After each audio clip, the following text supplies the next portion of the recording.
Texas State Representative Ron Reynolds is in the state capital of Austin. And Mr. Reynolds, you came to Washington, D.C., and you said the situation in Texas was dire. And yet today, here we are. Do you still have faith that Washington will get anything done? Well, good morning. It's great to be with you. I am still cautiously optimistic. I was there last week for the historic bill signing of H.R. 4, the John Lewis Voting Rights Advancement Act, passed by the House. It was unfortunate that it passed on a straight party line vote.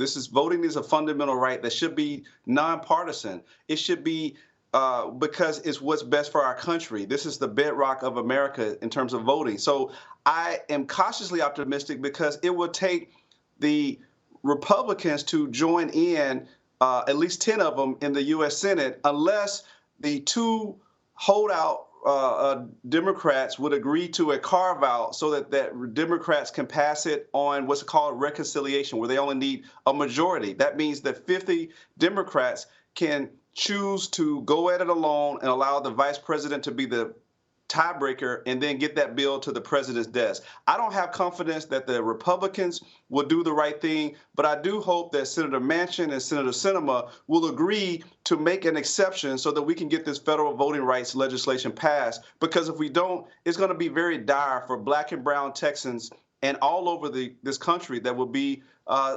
disenfranchised. Mr. Reynolds, one of the things that this boils down to is that people on the other side of the aisle, where you are in Austin, are somehow afraid of what you will do if you gain power, if there are more voters that vote for you. Can you explain to me why they're so afraid of Black and brown voters in Texas?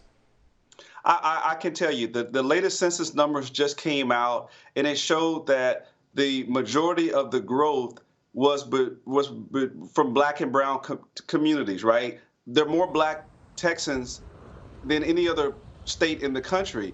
Latinos make up the second largest population, only followed by California. So they're afraid, instead of reaching out to talk to them about ideas that they can bring them into their party, they want to suppress their votes. They rather use more of their efforts to keep them from voting than reaching out with ideas to bring them into their party. So it is really unpatriotic. They are afraid to reach out to them for ideas and their platform. They don't want to expand their platform beyond limited government and gun advocacy and restrictive abortion. They don't want to really open up to the big tent of ideas of the Democratic Party. So they just say, hey, if we can't beat them by having them come join us, we'll just stop them from voting altogether. And that is what they've done, all based on the big lie of Donald Trump that he lost because of voter fraud when there was no evidence, none of voter fraud.